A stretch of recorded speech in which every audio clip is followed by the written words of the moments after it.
election with the same problems that we saw before. I hope to see all parties supporting this motion, but frankly, I don't expect to see the government support it. They've been stonewalling on the public inquiry from the beginning. And so where will we be after Parliament votes? I hope this will pass, and I hope the Special Rapporteur will then step aside, and then the government should realize that there's no point in further stonewalling on a public inquiry and work with the other parties to get that public inquiry going as soon as possible. Thank you, Mr. Speaker. When the member gets the floor again, there will be 4 minutes and 32 seconds left in his time. Statement by members. Déclaration de député. The honourable member for Guelph. Mr. Speaker, today I'm rising to recognize Stephen Kraft, the CEO of the Guelph Public Library. Stephen has been a leader in the library field for over 40 years, starting in the Guelph Public Library as the children's librarian in 1983.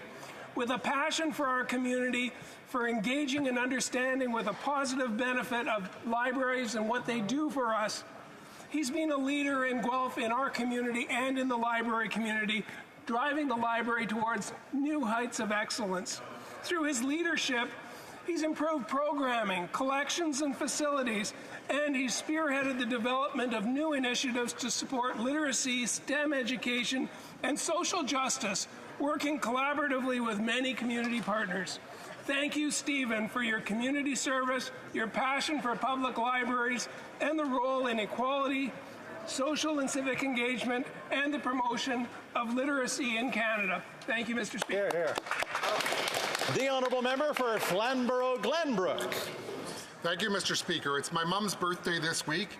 Hers is the story of so many Canadians. Her family saw Canada with little more than the clothes on their back because Canada was the land of hope and opportunity, where if you worked hard, played by the rules, and dreamed big, you could succeed. That was the deal. In turn, my parents gave me and my brothers a middle-class upbringing in small-town southern Ontario. Use your common sense, dream big, that was all possible. But Mr. Speaker, the deal is now broken. I hear this frustration every single day from new Canadians and young people. After 8 years of these Liberals, housing is out of reach and the cost of living is crushing. I hear the exasperation in their voices and I see the tears in their eyes. That's why common sense Conservatives and our leader are working so hard to turn hurt into hope. We will bring home bigger paychecks, scrap the punishing carbon taxes, bring down the cost of living, so we can dream big in Canada again. Let's bring it home. The honourable member for Kanata Carleton.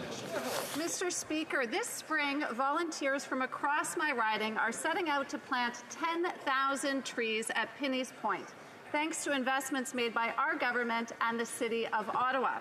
These trees will transform over 4 hectares of land into what will be an amazing forest, providing residents with new trails and trees to explore and appreciate. As we know, these new trees will help combat climate change by removing carbon dioxide from our atmosphere. Mr. Speaker, this investment was made possible by our pledge to plant 2 billion trees across our country, an ambitious goal that's both combating climate change and improving the quality of life for people in my riding.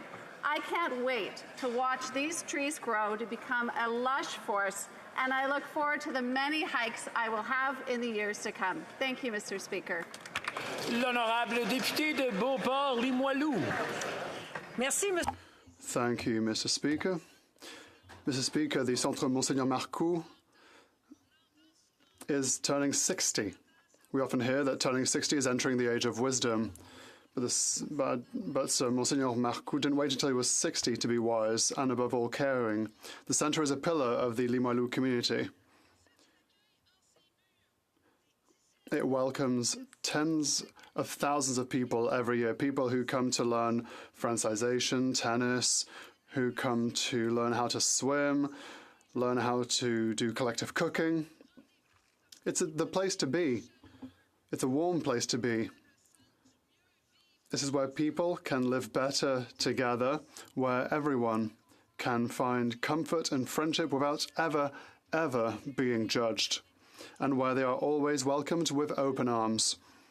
Hats off to the Centre Monseigneur Marcoux for these 60 years of heartfelt support. Many thanks to the teams of the past. Many thanks to the teams of the present, and long live the Centre Monseigneur Marcoux. L'honorable député d'Orléans. Monsieur Président, as June marks Seniors Month, I was delighted to start visiting seniors residents in my community of Orléans last week. After a few years without being able to meet with our senior, it was so nice to sit down, hear their stories, and simply enjoying their company. I have to say, it was a joy to see the smiles on their faces. The resilience and strength exhibited by the residents were truly inspiring. So it was also an opportunity to join the Dumoulin family at Manoir Portobello to mark the 100th birthday of Madame Germaine Dumoulin. I'd also like to thank all the staff for their warm welcome and dedication to our seniors, Mr. Speaker. I ended my week at the Club 60 d'Orléans to celebrate the 50th and 60th wedding anniversaries of some of their members. Congratulations, everyone, and thank you. The Honourable Member for Dauphin, Swan River, Nipawin. Mr. Speaker, it's an honour for me to rise in this House of Commons and recognize a promising young student from my constituency. Kadena Brazeau is one of only 2 Manitobans to receive the prestigious Lorenz Scholarship Award worth $100,000, the largest undergraduate scholarship in Canada. The 17-year-old student from Kisikuenen First Nation has been actively involved in improving her community for many years. She started her community's first youth center, so local children could socialize together and have a safe environment. Kadena plans to further her education and pursue a career by studying law at the University of Calgary. On behalf of all the members of the House of Commons, I would like to sincerely congratulate Kadena on winning this remarkable award. All the best in your future endeavors. Hear, hear. The Honourable Member for Scarborough North. Mr. Speaker, this year, the 4th largest shopping mall in Canada is celebrating its 50th anniversary. Since opening in 1973, the Scarborough Town Centre has served as an integral hub for the people of Scarborough. Home of the Scarborough Walk of Fame, the shopping centre offers over 250 stores with a diversity of products and services. It is truly a welcoming space for all Canadians and residents of Scarborough, including myself. As a high school student, I was a part of the Scarborough Youth Council, which met regularly at the Scarborough Youth Resource Centre located in the mall. To this day, Scarborough residents know very well that a visit to the Scarborough Town Centre will likely mean running into a neighbour, a colleague, or a friend. Congratulations to the mall management, businesses, and organizations on an incredible 50 years and many more years of growth and success. Thank you.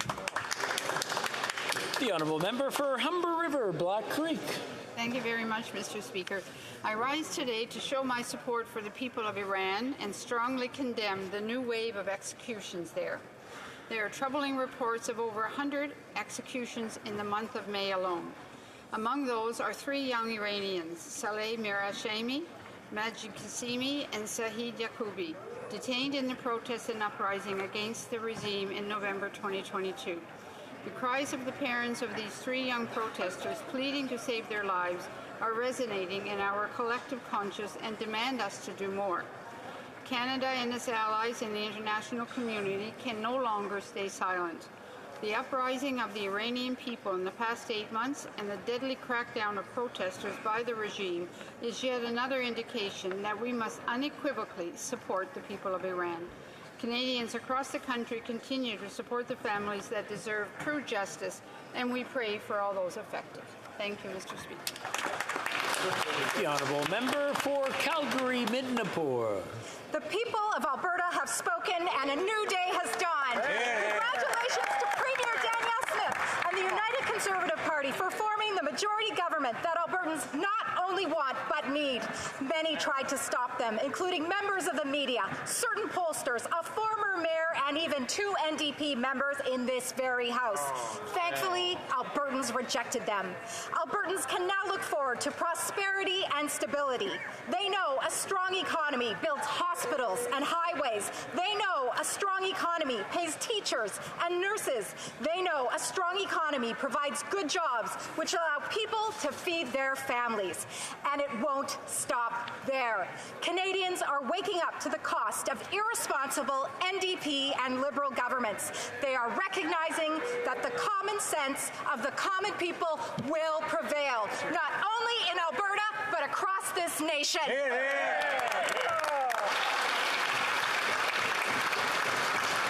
The honourable member for Cambridge.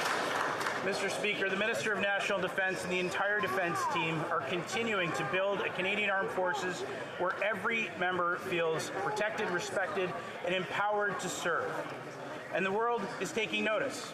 During my recent visit to Norway, I met with leaders to discuss the strengthening of Arctic nation relations. During our conversations, I learned that the Norwegian Armed Forces are looking to Canada as a model in getting comprehensive culture change across the line. In December, the Minister accepted all 48 recommendations set out in the Independent External Comprehensive Review. Since then, we have expanded the Sexual Misconduct Support and Resource Centre's reach and services, nominated Madam Tarian as external monitor, launched the first phase of the Independent Legal Assistance Program, and more. Mr. Speaker, our top priority is creating meaningful culture change in the Canadian Armed Forces. Culture change is not just morally right, it is operationally necessary. Thank you, Mr. Speaker. The honourable member for King Vaughan. Mr. Speaker, the Liberals claim they have lifted 1.3 million Canadians out of poverty, but it's not supported by the data. According to the National Food Bank Rescue Organization, 60% more Canadians per month are expected to use the food banks compared to last year. They are anticipating to serve over 8 million Canadians this year. Over 732,000 of those will be seniors.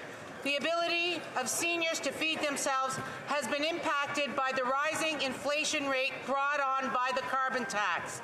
And now the Liberals are burdening us with a second carbon tax. But the Minister of Seniors claims their priority is to support those most vulnerable, especially seniors. The seniors in my riding of King Vaughan don't feel supported by this government. They feel betrayed. Seniors nurtured us. Seniors built this country. Seniors deserve better. Our Conservative leader will axe these taxes and restore dignity to our seniors.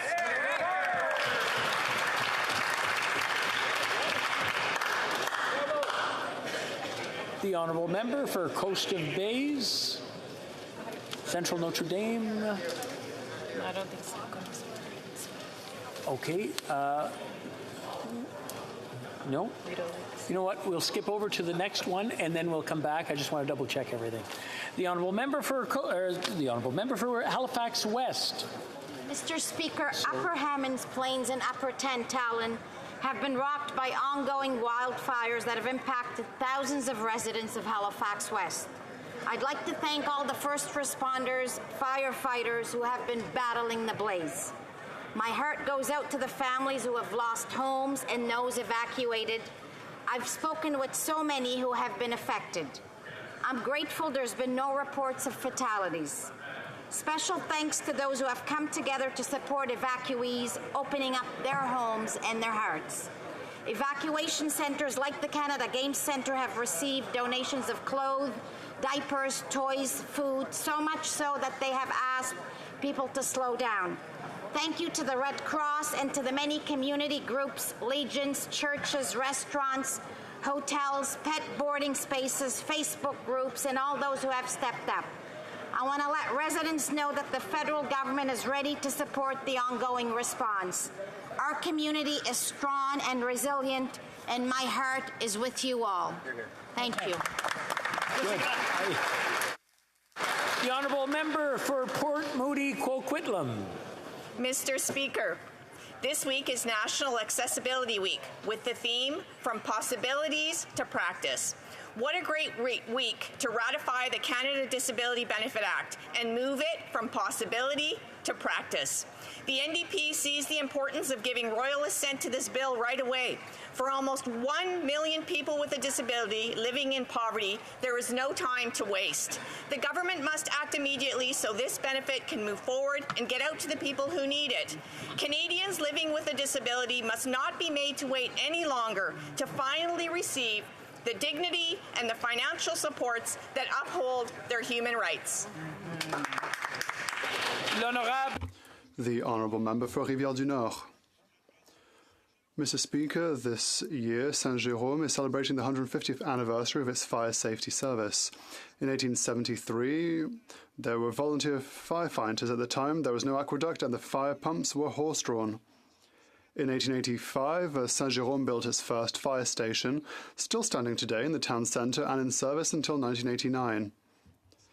In 150 years, the brigade has grown from about 15 men, led by Mayor Godefroy Laviolette and his municipal secretary Louis Labelle, replaced the following year by Captain Stanislas Deschambault and his lieutenant Charles Moranville, to a service of more than 60 firefighters, led today by Director Patrice Brunel.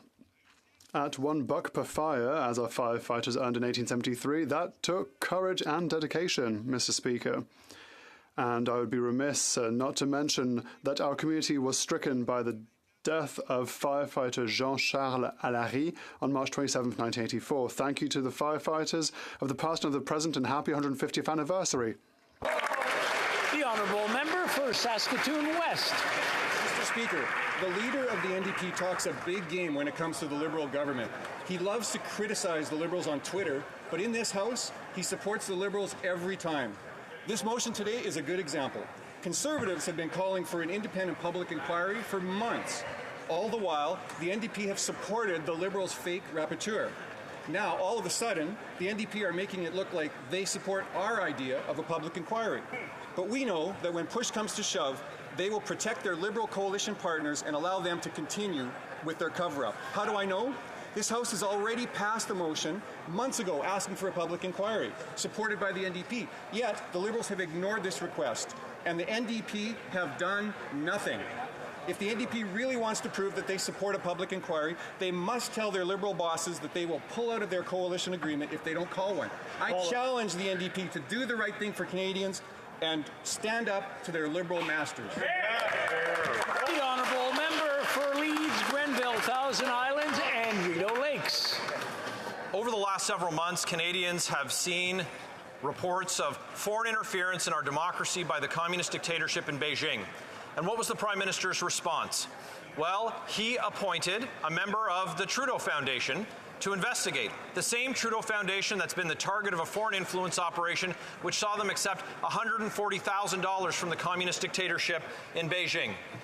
This House called on the government to hold a public inquiry, but instead, the Prime Minister's ski buddy and Trudeau Foundation board member covered it up for him. Well, when that came to light, you can count on the official opposition, but can you count on the NDP? When the chips are down at committee, they've delayed this for the government's benefit, and they continue to cover up this Prime Minister's inaction to the detriment of our democracy. Canadians deserve a public inquiry now. That's right. Right on. The Honourable Member for Whitby. Mr. Speaker, I'm thrilled to rise in the House today to share some big news for Canada. Yesterday was a watershed moment for social innovation and social finance in Canada. I was happy to join the Minister of Families, Children and Social Development to announce the launch of Canada's Social Finance Fund.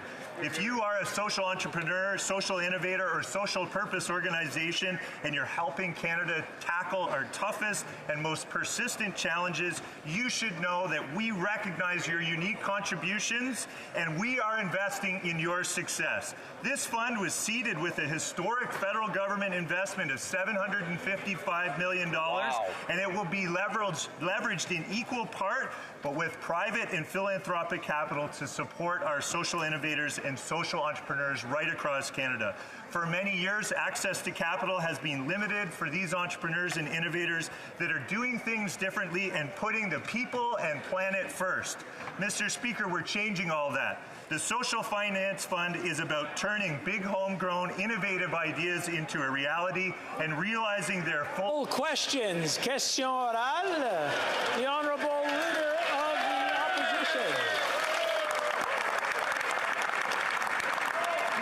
Opposition. Mr. Speaker, nobody believes what the Prime Minister's chalet buddy has to say. David Johnston is a former member of the Trudeau Foundation. He's been trying to cover up Beijing's interference in order to strengthen and reestablish Canadians' trust in our democratic system. Will the Prime Minister finally fire his Trudeau Foundation buddy and launch a real public inquiry, yes or no? The Right Honourable Prime Minister. Mr. Speaker, the Leader of the Opposition claims to want to know the facts. He claims that a public inquiry is the only way to learn the truth, but he is refusing to actually learn the truth when intelligence services are offering him a briefing to update him on all the facts, all of the intelligence underlying his concerns about foreign interference. And yet he is wholly refusing. He prefers ignorance so he can continue attacking our former Governor General. It's really an all-in act with this guy. What he wants, what he says is, there's nothing to see here, so why don't you come into a dark room and see it, and then we'll commit you to an oath of secrecy so you can walk out and tell Canadians that you can't tell them anything at all. That's effectively what he's saying. We don't need more people to keep secrets. We need more people telling the truth. Why won't he launch a public inquiry to do that? The Right Honourable Prime Minister. Current Leader of the Opposition was Minister of Elections. Perhaps that is his approach, why he didn't do anything to fight foreign interference that was ongoing in our elections and has been for decades. Mr. Speaker, he chose to cover his ears and not listen to intelligence officials. And now he is not letting the facts get in the way of base partisan attacks. He is choosing to not get briefed up on the actual facts of the matter so that he can continue to attack our democracy, to attack other political parties, to attack esteemed individuals like our former Governor General. The Honourable Leader of the Opposition. Canadians need the facts. Everyday Canadians. They don't need to have just a Prime Minister keeping secrets and then have that same Prime Minister force other people to keep his secrets as well, Mr. Speaker. You know, this Prime Minister said he admires the basic Chinese communist dictatorship. When will he realize that we live in Canada and you can't silence your critics? The Right Honourable Prime Minister.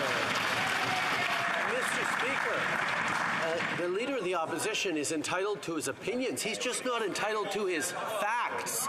That's why the intelligence community has offered, and we actually directed the intelligence community to give him the clearance necessary so that he can find out all the facts, all the information necessary, and he is choosing to hide behind a veil of ignorance so that he doesn't have to allow the facts to get in the way of a good political argument or personal attack, either on me or on a former Governor General or on anyone who seems to stand in his way. Hear, hear.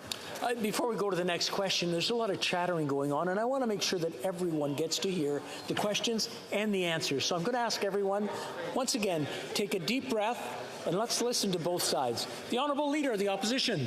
He wants facts. Well, here's a fact. He would have me commit to following Section 12.1 of the National Security and Intelligence Committee Act, which would not only strip away my ability to speak about this matter, but would ban me from doing it right here on the floor of the House of Commons. That is a fact. The real question is, what is he so determined to hide? We know Beijing helped him in 2 elections. We know Beijing gave donations to his Trudeau Foundation. Is that why he's so determined to silence his critics and keep these secrets? The Right Honourable Prime Minister. Speaker, I know it's difficult for some people to remember, but the honourable member was at one point a Minister of the Crown and thereby subject to oaths of secrecy and cabinet confidences, and was able to handle secrets just fine at that point, including when he was Minister for Elections. At the same time, Mr. Speaker, he is choosing now to turn his back on the facts because the facts would be inconvenient to the political argument he's trying to make right now. If that member was serious about this serious issue, he would allow the intelligence agencies to give him the necessary brief. Honourable Leader of the Opposition. This Prime Minister is saying that nothing has been hidden. And yet, actually, come look at everything that's been hidden. And then you can go to the media and tell them, actually, I can't say anything. That's it. No more information for Canadians, for citizens who are worried about losing the independence of our democratic system. When will this Prime Minister finally stop hiding behind his Trudeau Foundation friend and finally launch a public inquiry? The Right Honourable Prime Minister. Mr. Speaker, once again, the Leader of the Opposition is showing that he has no understanding of how our security system works and what our responsibilities are as parliamentarians. For example, the Committee of Parliamentarians on Intelligence and Security see all of the information in full, and then later they draft reports that they share with Parliament to explain how they assess whether things were done right and whether they agree or not. That system already exists. So he's manufacturing reasons for him to remain in ignorance. The Honourable Member for Belleuil-Chambly. Mr. Speaker, the Prime Minister is starting to look pretty alone. He doesn't have a lot of friends, apart from Mr. Johnston, of course. All the other parties want a public independent inquiry. The former chief electoral officer also wants that. Experts are asking for it. Even Morris Rosenberg is asking for that inquiry, but not David Johnston. Who will the Prime Minister listen to? His buddy Johnston or his buddy Rosenberg? The Right Honourable Prime Minister. Mr. Speaker, we asked Mr. Johnston to carry out an in-depth analysis of all of the intelligence and the facts. He looked at the context. He looked at what NSIRA and NSICOP did.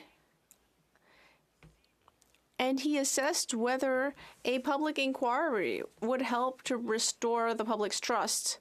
He ultimately concluded that no, that is not the best way of proceeding. He will hold public hearings over the summer in order to hear from Canadians, but the public inquiry, in his opinion, is not necessary. The Honourable Member. Appointing a former member of the Trudeau Foundation, a family friend and a friend of China, the appointment of that individual was not legitimate. The conclusions of the report are not legitimate. Mr. Johnston's stubbornness in self-designating himself to continue in this role is not legitimate. If Mr. Johnston refuses to recuse himself, as Parliament will probably ask him to, will this Prime Minister have the statesmanship and dignity to ensure that that happens and to ensure that a public inquiry is held? The Right Honourable Prime Minister. Mr. Speaker, what's interesting here is to see that the leader of the Bloc Québécois, who is so concerned about facts and legitimacy, what's interesting is that he is refusing to be briefed on the secret and confidential information that CSIS has accumulated on this. He is also refusing to accept the facts, to accept reality, in order to be able to continue with his partisan attacks. The Honourable Member for Burnaby South. This Liberal government's approach to foreign interference has been a failure. The Prime Minister decided to bring in a special rapporteur, which was a mistake. He should have launched a public inquiry. Now the appearance of bias is so strong that the special rapporteur can no longer continue to do his work. So will the Prime Minister do the right thing and remove the special rapporteur from his position and restore Canadians' confidence in our electoral system? The Right Honourable Prime Minister. Mr. Speaker, David Johnston is an eminent Canadian who has served this government and this country for decades. The reality is he was appointed a number of times by former Prime Minister Stephen Harper to important responsibilities, including to be Governor General of this country, and he has undertaken given this responsibility and this task of looking at foreign interference and reporting back to Canadians with the seriousness with which one would expect of him. It is unfortunate that the opposition parties are choosing to play politics around this issue instead of actually standing up for the honourable member for Burnaby South. The Prime Minister knows that the appearance of bias is so strong in this case that Mr. Johnston cannot continue to do his work to restore confidence in the system. Notre motion demande. Our motion asks for the Prime Minister to remove Mr. Johnston from his position. It is entirely clear that these allegations of foreign interference are serious. Will the Prime Minister finally take them seriously and launch a public inquiry now? The Right Honourable Prime Minister. Mr. Speaker, since 2015, we have taken these allegations of interference seriously. That is why we have instituted a number of mechanisms to fight foreign interference. And that is why we are counting on experts like Mr. Johnston and Mr. Rosenberg. That's what we're doing, and we are producing recommendations moving forward. We are taking this seriously, and we will continue to do so. We will continue to follow the facts and the intelligence that is gathered by our agencies. Thank you. Thornhill. Speaker, the Liberal Prime Minister appointed a member of the Liberal Trudeau Foundation, advised by a Liberal donor, to decide whether to investigate Liberal cabinet ministers and Liberal staff about what they knew and when they knew it. But don't worry, another Liberal Trudeau Foundation member cleared the conflict. That's the story in Ottawa. Canadians say it's not good enough. Conservatives say it's not good enough. Even the NDP is making a half attempt at appearing to say that it's not good enough. It's not good enough. It's a cover-up. How can you not call a public inquiry? The Honourable Minister of Public Safety. Mr. Speaker, the only cover-up that's occurring right now is the leader of the Conservative Party of Canada, who continues to cover his own eyes from the classified briefing that we offer him. And the irony, Mr. Speaker, is that a member of his own Conservative caucus, the member of Durham, at least took a briefing from CSIS. So now I say through you, Mr. Speaker, to him, take the briefing, learn the information, and do the work of fighting foreign interference together. Honourable member for Thornhill. That minister will be remembered for silencing Canadians, and he will not silence this opposition. David Johnson should not be the special rapporteur. There shouldn't be a special rapporteur. There needs to be an independent public inquiry, and it needs to happen today. The only thing that could possibly restore trust in this place is a real investigation into political interference, and the only people who believe that that shouldn't happen are these Liberals. I want to know from the minister, what will it take for him to listen to Canadians being harassed by a dictatorship, listen to the members of this House who were targeted? What will it take for him to end the cover-up? The Honourable Minister. Speaker, if that member opposite had been paying attention, she would have noted that we did a public consultation on the creation of foreign agent registry by listening to Canadians, by working with diaspora communities to make sure that we understand their concerns around marginalization and stigmatization. And the best way forward is for the Conservative Party of Canada to take the briefing. So a simple question, Mr. Speaker, through you to them, when will you take the briefing? The Honourable Member for Edmonton Mill Woods. Mr. Speaker, Beijing interfered in 2 federal elections and helped the Liberals win. They threatened members of Parliament of this House and their families. They donated $140,000 to the Trudeau Foundation to influence the Prime Minister's decisions. These are very serious matters of foreign interference that require a full public inquiry. Unfortunately, the Prime Minister, we all knew that the fix was in when the Prime Minister appointed a member of the Trudeau Foundation who also happens to be his neighbor and a longtime family friend, and then gave him a fake fancy title. Why the cover-up? The Honourable Minister for Public Safety. Mr. Speaker, we've been taking the work of fighting against foreign interference very seriously since 2015. And again, the contradiction of the Conservatives who want to say they're taking this seriously, but voted against the new authorities that we granted our national security establishment to fight this scourge. The fact that they do not want to support taking a briefing so that they can equip themselves with the information to have a responsible, thoughtful conversation about this, I think lays to bear that they don't take it seriously. So again, when will you take the briefing? I want to remind the honourable members, we kind of let it slide, doing it indirectly, and it was kind of a gray zone. I'm going to ask the honourable members to ask through the Speaker, not directly to them, even if they put a prefix on it. The honourable member for Edmonton Mill Woods. Mr. Speaker, it's not only concerning that Canadian elected officials are being threatened, but Canadians who disagree with Beijing are also very concerned. The executive director of the Uyghur Rights Advocacy Project said Johnson's recommendations for hearings rather than a formal inquiry was shockingly disappointing. Mabel Tung, chairwoman of the Vancouver Society in support of Democratic Movement, said it gives us feelings that we are not safe for speaking our minds as Canadians. Mr. Speaker, this government is failing Canadians with their self-serving cover-up. What are they hiding? The Honourable Minister for Public Safety. Mr. Speaker, and I want to be clear that we share the concerns of the diaspora community leadership who is worried about being targeted by foreign interference. That's why we conducted a public consultation on the foreign agent registry, and that's why we think that there are compelling, intelligent reasons why a public hearing will put the community at the center of these conversations so that we can have a thoughtful way forward in the work to protect our democratic institutions and fighting against foreign interference. The Honourable Member for Mégantic-L'Érable. This has gone on long enough, Mr. Speaker. The Prime Minister's schemes to avoid a public inquiry are now very clear to everyone after seeing the report from the Special Rapporteur. What's so special about that Rapporteur? The Trudeau Foundation connection. Liberal donors. He's an old friend of China and the Prime Minister's family. Mr. Speaker, when will the Prime Minister finally put an end to this farce, fire Mr. Johnston, and start a public inquiry? The Honourable Minister of Intergovernmental Affairs. Mr. Speaker, what is actually clear to everyone is the lack of credibility of the Leader of the Opposition when he refused the government's offer to access sensitive information about this.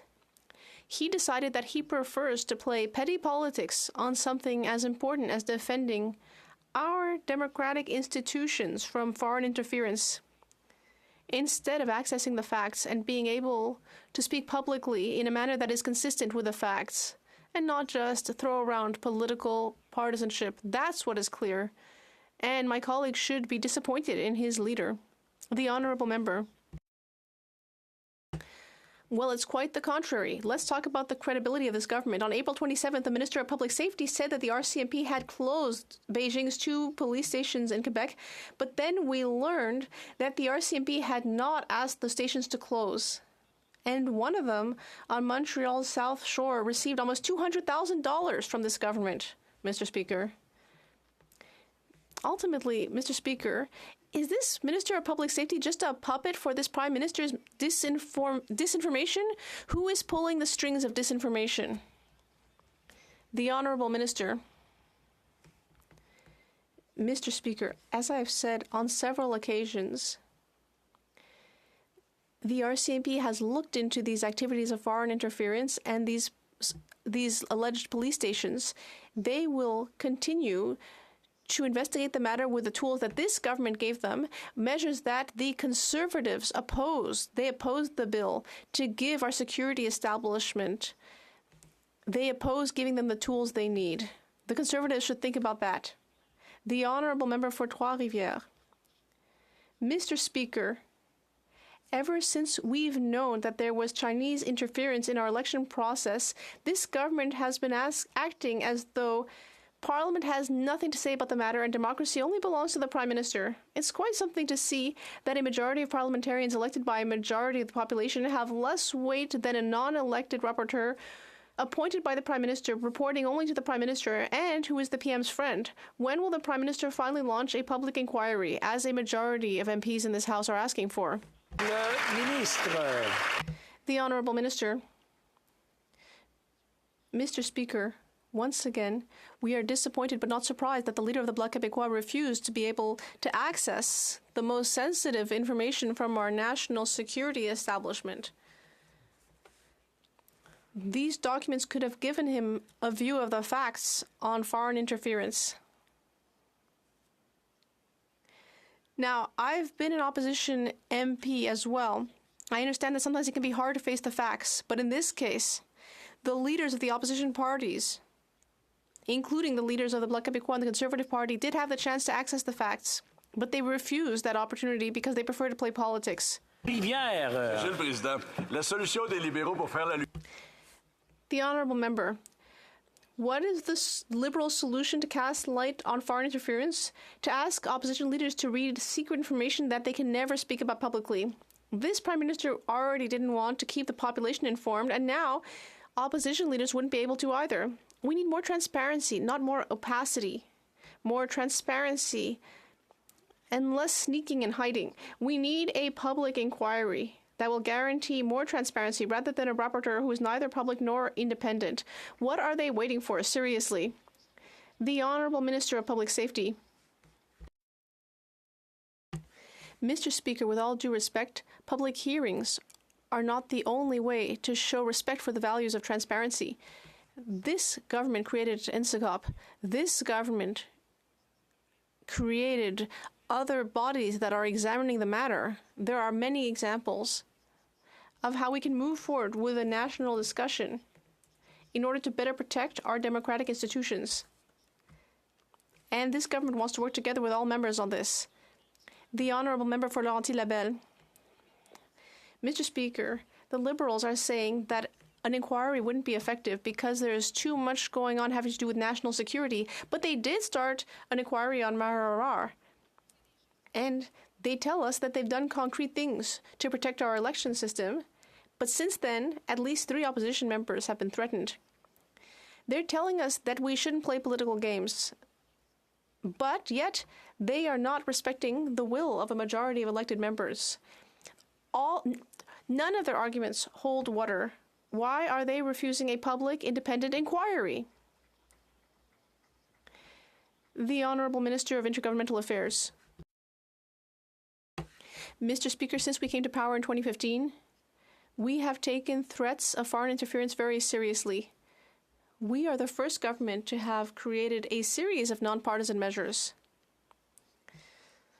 specifically in order to strengthen our ability to respond to interference in our democratic institutions, but also to inform parliamentarians about threats and about the actions that the government is taking to fight those threats to our democratic institutions. I think that my colleague will be pleased to hear from her colleagues who are on those committees. Norfolk. Mr. Speaker, many families, especially those who live in rural communities, have to drive out of necessity. They drive to school, to work, to medical appointments, to social activities. Families are already struggling with higher cost of living expenses. Now this Liberal government wants to add 2 more carbon taxes on financially stressed Canadians. The Liberal carbon tax 1 will add 41 cents a litre on gas. How painful does life have to get before this Prime Minister will finally cancel the carbon tax? The Honourable Parliamentary Secretary to the Minister of the Environment. Thank you, Mr. Speaker. And the Conservatives never want to talk about the costs of climate change. The Parliamentary Budget Officer reported that there was a $20 billion impact to the Canadian economy in 2021, Mr. Speaker. 600 fires are burning from coast to coast to coast, Mr. Speaker. They're devastating our communities. They're threatening lives and livelihoods. When are the Conservatives going to get serious about climate change and stop the denial, Mr. Speaker? The Honourable Member for Haldimand Norfolk. Mr. Speaker, I'll tell you about the cost of this carbon tax. It costs lower income Canadians the most. It is an unfair tax. Carbon tax 2 comes at a time when many Canadians are struggling just to feed themselves. Now, every time a Canadian fills up their car, they will be paying an additional tax on the GST and the HST. This Prime Minister is literally putting a carbon tax on a tax. When will this Prime Minister take his boot off the neck of Canadians and finally cancel carbon tax 1 and 2? The Honourable Parliamentary Secretary. Thank you, Mr. Speaker. And the Conservatives have no credibility when it comes to affordability, Mr. Speaker. Every time we put an affordability measure on the table, dental, rental, the Canada Child Benefit, what do?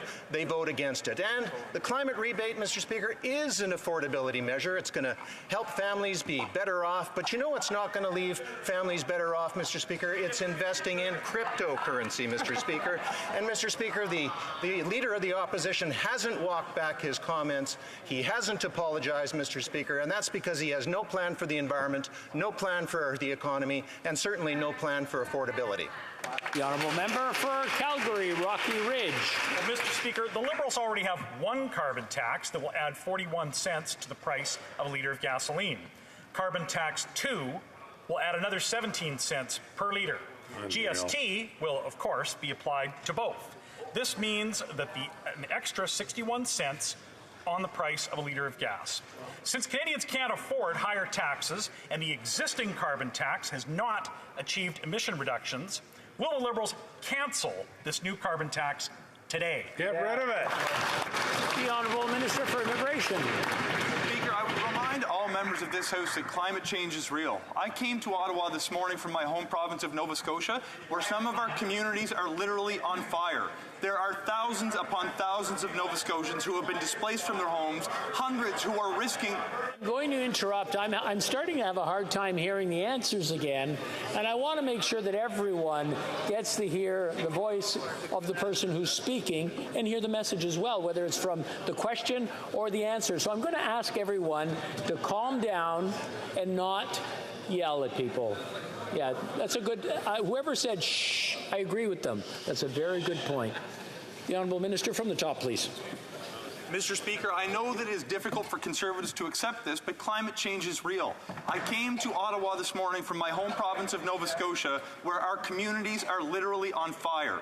Thousands upon thousands of families have been displaced from their homes. Hundreds are watching as their homes may be turned into ashes. 8 months ago, Hurricane Fiona damaged our communities beyond measure, displacing not just homes, but sweeping people out to sea in some instances. Mr. Speaker, the Conservatives are peddling policies that they know will increase the level of pollution that is causing these severe weather events. We have one planet, Mr. Speaker. It is my home. It is yours. I will not stand idly by and watch it burn.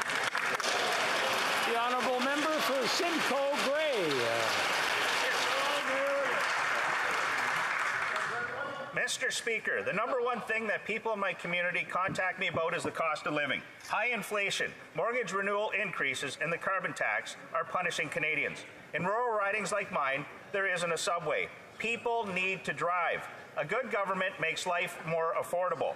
This government institutes a COVID second tax instead, or carbon. Carbon tax 1 will add 41 cents a litre. Carbon tax 2 will add 17 cents. And because they are Liberals, they'll tax the taxes and add GST. Is 61 cents a litre enough, or is there a third carbon tax? The Honourable Minister for Natural Resources. Thank you, Mr. Speaker. I think most members of the House recognize the scientific reality that is climate change and the need to address it. But of course, we need to do so in a manner that reflects affordability. That's why we put in place the heat pump program, the grocery rebate, and others. I must say, though, that I find the positions being taken by the Conservatives to be increasingly bizarre. First, they run and are elected as MPs on a platform that acknowledges that the pricing of pollution is the most efficient way to reduce emissions, and now they repudiate their own platform. Now they criticize the clean fuels regulation, a policy very similar to the renewable fuels regulation that was introduced in 2010 by none other than Stephen Harper. Mr. Speaker, the Conservatives should start being honest with the Canadian public.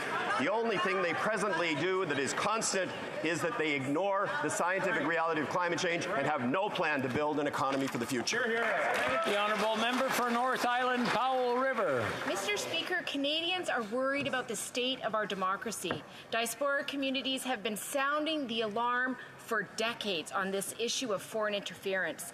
This government is clearly not listening to them, and the official opposition is more interested in making political points. New Democrats are listening. We know 72% of Canadians want a public inquiry. They need to trust our democratic institutions. Will the Prime Ministers put the interest of Canadians first and call a public inquiry? The Honourable Minister for Public Safety. Mr. Speaker, we are confident that Mr. Johnston has laid a path forward in holding public hearings that will put communities at the center of a conversation in the way in which we can fight against foreign interference and protect our democratic institutions. And it is encouraging, Mr. Speaker, that at least the NDP are prepared to take the briefing. It is simply up to the Conservatives now, if they are serious, to roll up their sleeves, get a seat at the table, take a briefing so that we can fight foreign interference together. Before going to the next question, I just want to remind the honourable member for Leeds Grenville, Thousand Islands and Rideau Lakes that he has a very strong voice and it carries very well. So if he's speaking to anyone, I'm sure he's only talking to the people around him, maybe just whisper to the best of his ability. The honourable member for Vancouver East. Foreign interference is real. It is happening here in Canada, and this Prime Minister has failed to address it. By refusing to implement an independent public inquiry into foreign interference, the Liberals are hurting people and our democracy. Their appointed rapporteur, David Johnston, does not have the confidence of this House. He must go. The Prime Minister needs to listen and do the right thing. Will he remove David Johnston and immediately launch an independent public inquiry? The Honourable Minister of Public Safety. Mr. Speaker, I share my colleagues' concerns about the threats that are posed by foreign interference, which is why this government has been acting concretely by introducing new powers for the national security establishment, by creating new mechanisms of transparency. Most recently, I signed off on a ministerial directive to ensure that I'm getting briefed, the Prime Minister is getting briefed, and we now have a public hearings process which we hope to start in earnest so that we can bring Canadians along as we equip our establishment with new tools, but to do so in the right way. And that is something that we are all committed to doing. Member for Vancouver Grenville. Mr. Speaker, the overdose and toxic drug supply crisis is having a devastating impact on Canadian communities and families of all backgrounds from all walks of life. From Fort Mac to St. John's, from downtown Montreal to my own riding of Vancouver Grenville, the illegal supply laced with toxic substances is killing people. Mom Stop the Harm, a network of Canadian families impacted by substance use-related harms and deaths, are on the Hill today to tell us that harm reduction saves lives. Don't believe it? Just ask anyone who's lost a loved one to tainted drugs. The Conservatives are suggesting a false choice between treatment and harm reduction, but you need both. What does the Minister of Mental Health and Addictions make of the Conservatives' absurd suggestion that harm reduction measures are contributing to the overdose crisis? Honourable Minister for Mental Health. Mr. Speaker, I thank the member from Vancouver Grenville for his question and his determined advocacy on this issue. It's so important to listen to the families and loved ones with lived and living experience like Mom Stop the Harm. And so disappointing that the Conservative Party is pursuing a campaign of fear over facts and that the leader has refused to meet with this truly important group. Multiple experts have affirmed there's no evidence that prescribed safe supply is contributing to drug deaths. As the BC Chief Coroner was clear, there should be no dichotomy between access to life-saving safer supply and access to life-saving treatment options. The Honourable Member for New Brunswick Southwest. Mr. Premier. Mr. Speaker, Atlantic premiers begged this government to remove the carbon tax from home heating fuels. But instead of listening, the Liberals have come up with Carbon Tax 2 that is going to punish Atlantic voters even more. Carbon Tax 1 is a 40-cent a litre tax on pump prices. Carbon 2 adds another 17 cents. Plus, there's the 15% HST adding another 9 cents to pump prices. This makes everything we buy more expensive. Carbon Tax 1 and Carbon Tax 2 will add or cost Atlantic households an extra $2,000 a year. When will the Liberals stop punishing Atlantic Canadians and remove the carbon tax scam? The Honourable Minister of Immigration. Mr. Speaker, my honourable colleague and I have something in common. Both of our provinces are on fire right now. The reality is, for 8 years now in this House, every time we advanced a policy that would reduce emissions, the Conservatives voted against it. For goodness sakes, Mr. Speaker, one of the members of Parliament on the Conservative side from Nova Scotia have described investments in heat pumps as fairy tales. They won't get behind anything that protects our environment. The reality is, and the member knows this, Mr. Speaker, this policy puts more money in the pockets of families than it will cost them. He would take money from his neighbours to make pollution pollution-free. That is incredulous policy. We will be there to make life more affordable. We will be there to protect our environment. That is the path forward. The honourable member for New Brunswick Southwest. Mr. Speaker, it is absolute rubbish that a carbon tax is going to control the weather or control or bring down national disasters. This government is not serious about environmental policy. It has a tax policy. 67 cents is what it's going to cost motorists in Atlantic Canada to fill up their pumps because of carbon tax 1 and 2. And it is the parliamentary budget officer who says the net cost to Canadian families in Atlantic Canada is over $2,000 a month. So I ask again, when is this government going to do what Atlantic premiers have asked and to cancel the carbon tax 2 to give all Atlantic Canadians the break they deserve? The Honourable Minister for Families. You know what's costing Atlantic Canadian families right now? Are the forest fires in New Brunswick and Nova Scotia. It's the fact that there are thousands of families across this country that have had to flee their homes.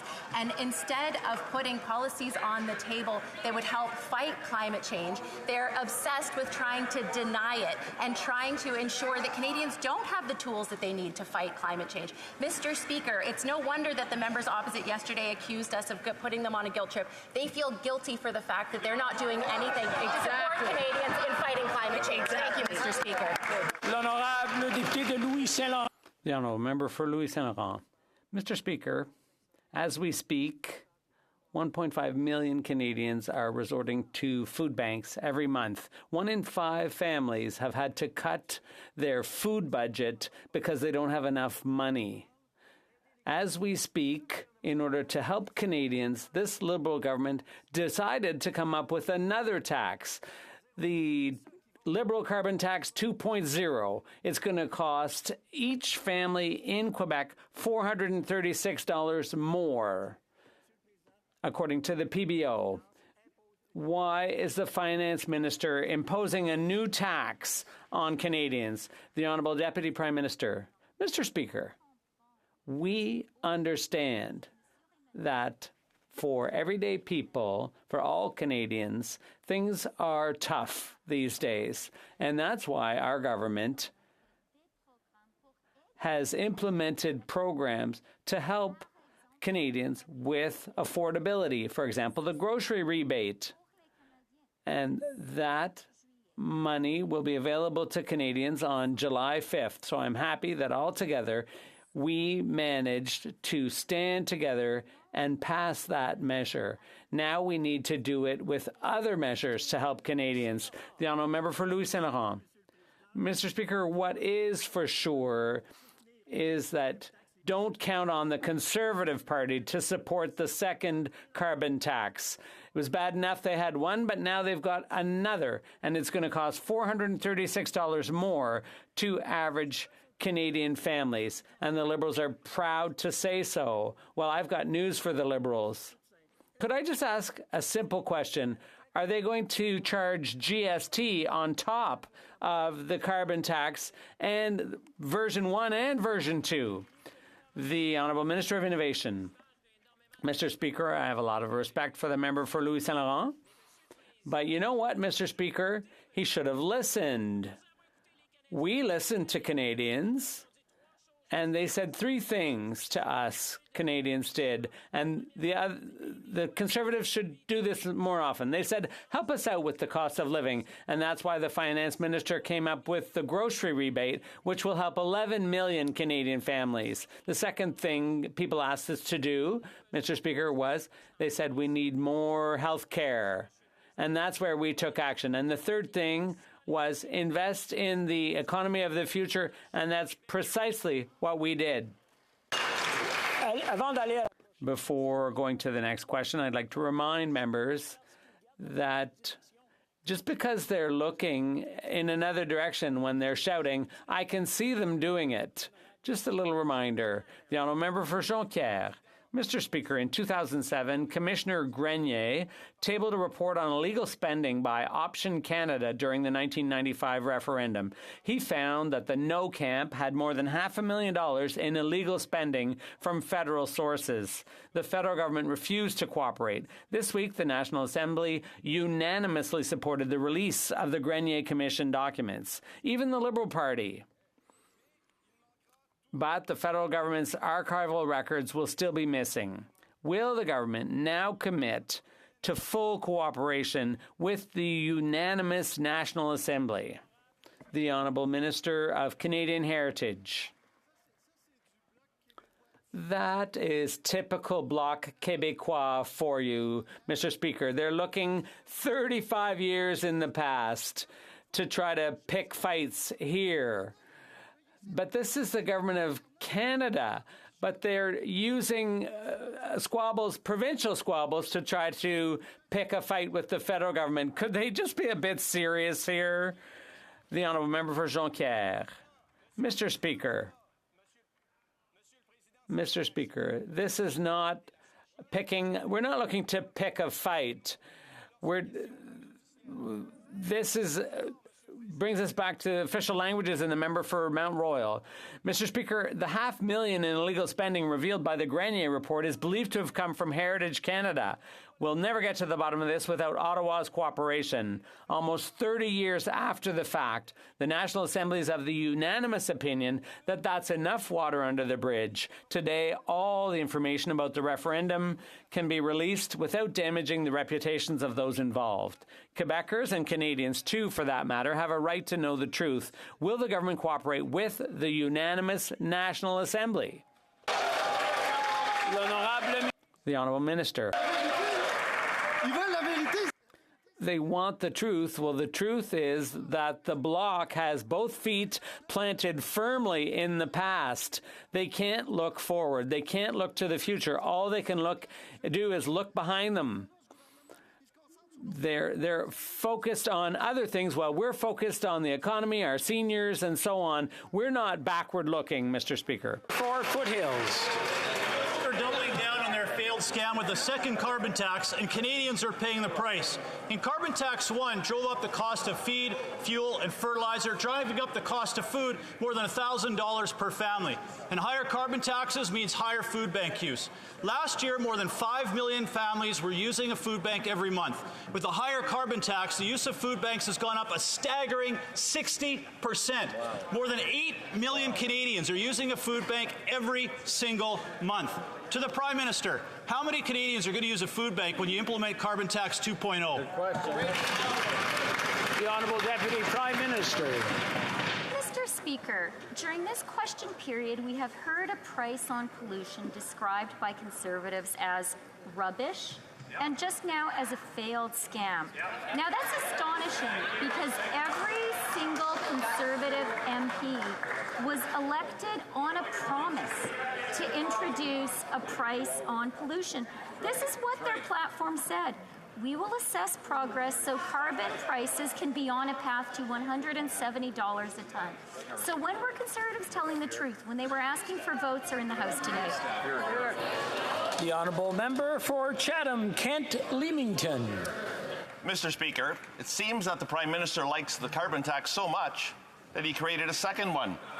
Carbon Tax 1 is already inflating the price of groceries, so it's going to cost a family of four more than $1,000 more for this coming year. Carbon Tax 2 is only going to make that worse.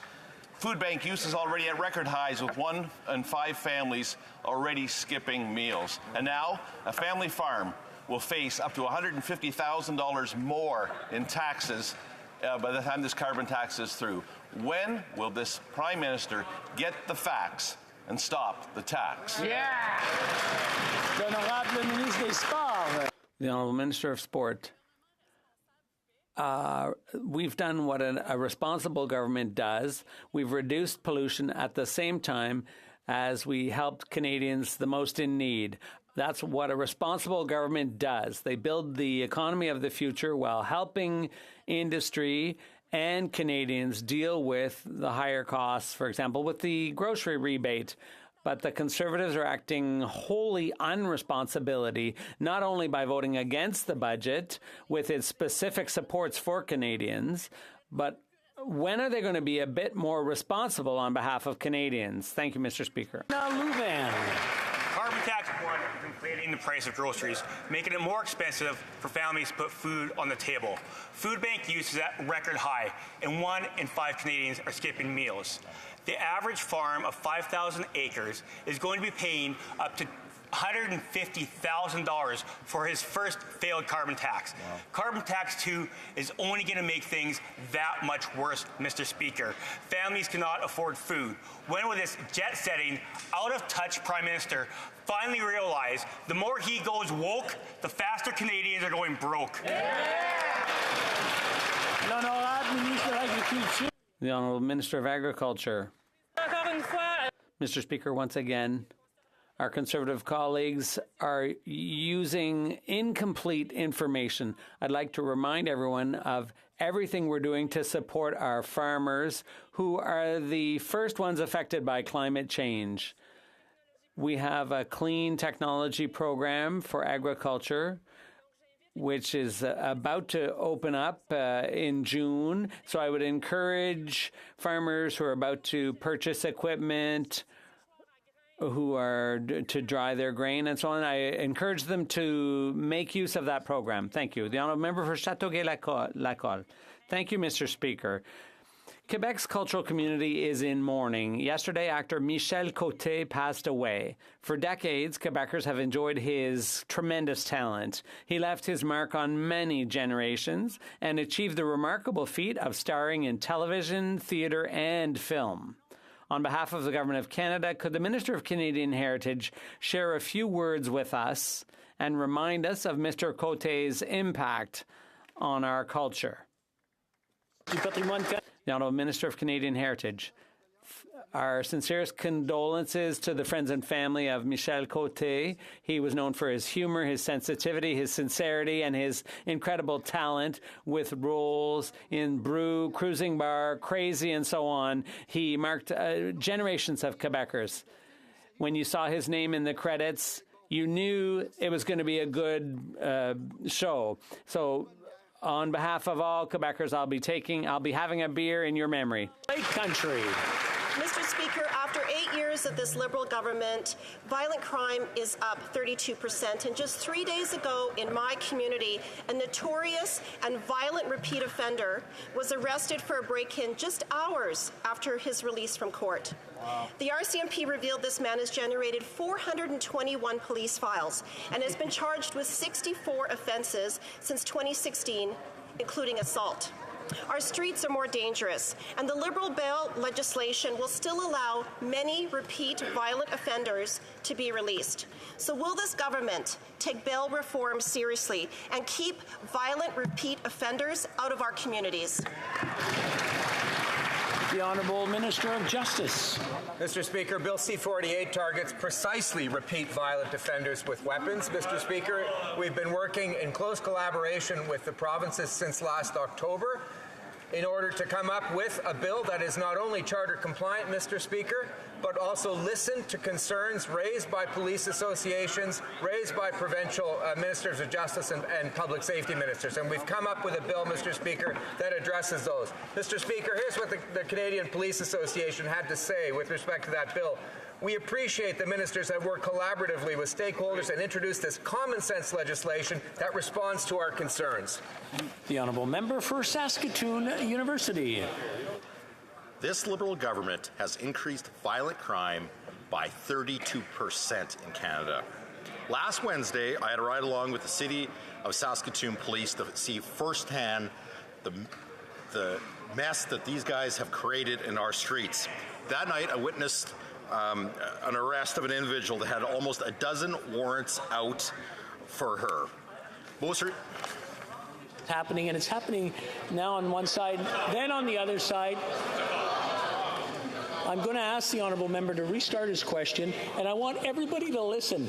And earlier there was something that was very sensitive, and I saw some people laughing out there, and I just want to point that out because it's very insensitive to do that. So please, pay attention to what's being said so that we all react appropriately. And by appropriately, I mean parliamentary appropriately, not what you might think is the proper response in your mind. The honourable member for Saskatoon University from the top, please. This Liberal government over the last 8 years have driven up violent crime by over 32%. Last Wednesday, I had the opportunity to go for a ride-along with the City of Saskatoon Police to see the mess that they've created in the streets. That night, I witnessed the arrest of an individual that had over a dozen warrants out for her arrest. Her most recent charge happened at a safe injection site where she took a utility knife to another addict and cut him from his ear to his mouth. Violent criminals should not be on bail. The Honourable Minister of Justice. Mr. Speaker, we have introduced Bill C-48 precisely to address violent repeat offenders with weapons, including knives, Mr. Speaker. That was raised by Manitoba and other provinces. And, Mr. Speaker, we've done that working in collaboration. Mr. Speaker, here's what the Saskatoon Police Deputy Chief Cam McBride, who I'm sure is a friend of the honourable member, said about our new federal bail. He says it's a good move forward. Right. It's encouraging to see the voices of the community and policing across Canada being heard. Mr. Speaker, we have the support of the police. We have the support of provinces and territories here. The only person we don't have the support of is the Leader of the Opposition. L'honorable député de Charlebourg. The honourable member for Charlebourg, Haute-Saint-Charles.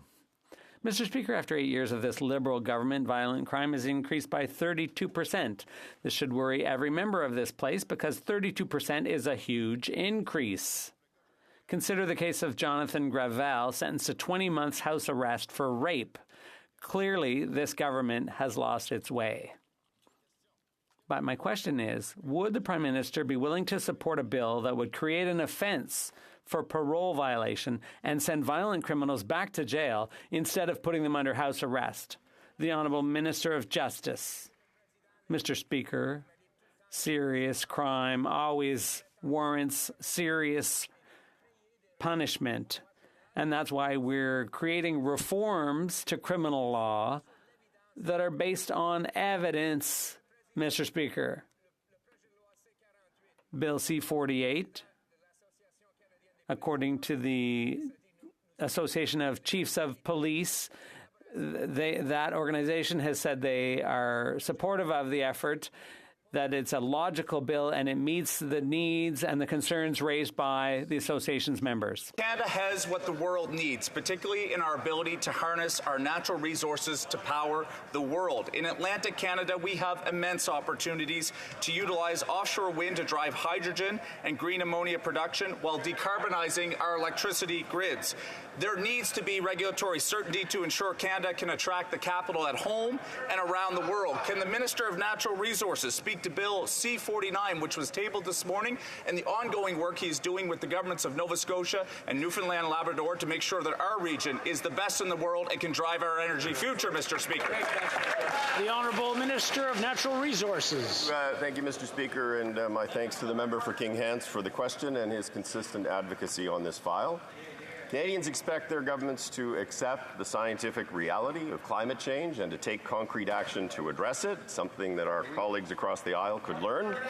And they expect us to look to seize the... I'm going to ask the minister to start over. The member for Coast Bays, Central Notre Dame, has been shouting quite a bit. It's getting a little out of hand. I'm going to ask him to quiet down so that the minister can start from the top, please.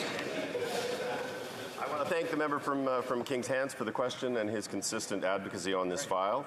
Canadians expect their governments to accept the scientific reality that is climate change and to take concrete and bold action, something that our colleagues across the aisle could learn from. They also expect us to look to seize the economic opportunities that can be enabled through a transition to a lower carbon future. One such opportunity is offshore wind to produce electricity and to produce hydrogen. By 2040, the global offshore wind market is predicted to attract $1 trillion of investments. And our East Coast has some of the best resources in the world. Today, I was pleased to introduce the amendments to the Offshore Accord Act. The legislation are going to help. For Vancouver, Kingsway. Yet another study once again proves public pharmacare saves our healthcare system money, $1,500 per patient every year. It also reveals patients can't access medicine because of cost. This means more hospital visits, needless suffering, and billions of dollars wasted. New Democrats have pushed for public pharmacare for decades because we know it saves lives and money. And Liberals have promised this since 1997. Wow. Will the minister finally implement public pharmacare to keep our bottom line and Canadians healthy? The Honourable Minister of Health. Thank you, Mr. Speaker. I'm pleased and grateful for that question. As the member knows really well, we're working together. I thank them for their partnership in keeping and supporting the hard work that we've done until now in increasing accessibility, increasing affordability, and increasing appropriateness of the use of drugs across Canada. We have put into place strong regulations a few months ago in bringing prices of patented medicine in Canada closer to what we want to see them across the world. We have also invested in a new Canadian drug agency, and we'll be doing a lot more. The Honourable Member for Timmins, James Bay. An open defiance of its legal obligations to ensure health care for First Nation children under Jordan's Principle. We have children in British Columbia who are now being denied therapy because the government refuses to pay the bills. We have speech pathologists in Northern Ontario who are facing bankruptcy this week because of the minister's policy of delay and denied payment for Jordan's Principle. Without these treatments, these children's lives are going to be permanently impacted. This minister has been asked again and again to stand up for the children. Why is she refusing to respect her legal duties under Jordan's Principle? For Indigenous Services. Mr. Speaker, I'm proud to be part of a government that prioritizes access for care for children all across this country. Indigenous children are receiving care by the hundreds of thousands of products and services as a result of the action this government has taken. In respect to the provider that the member opposite is speaking about, that member now has a dedicated service provider in the department working to ensure that invoices are correctly submitted and remitted in payment as quickly as possible. Thank you. I'm afraid that's all the time we have for question period today. C'est tout le temps. I wish to draw the attention of the members to the presence in the gallery of the Right Honourable Sir Lindsay Hoyle, Speaker of the House of Commons of the United Kingdom, who is accompanied by one of the Deputy Speakers, the Right Honourable Nigel Evans.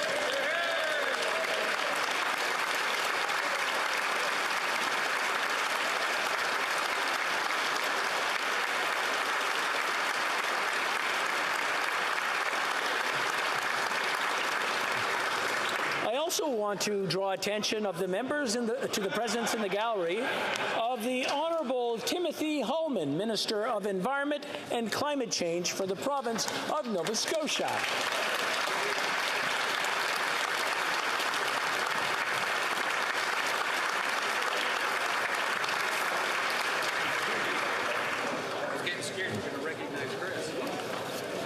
It being 3:16, pursuant to order made on Thursday, June 23rd, 2022, the House will now proceed to the taking of the deferred recorded division on the amendment of Mr. Dreeshen to the motion at third reading stage of Bill S5. Convoquez les députés. Calling the member.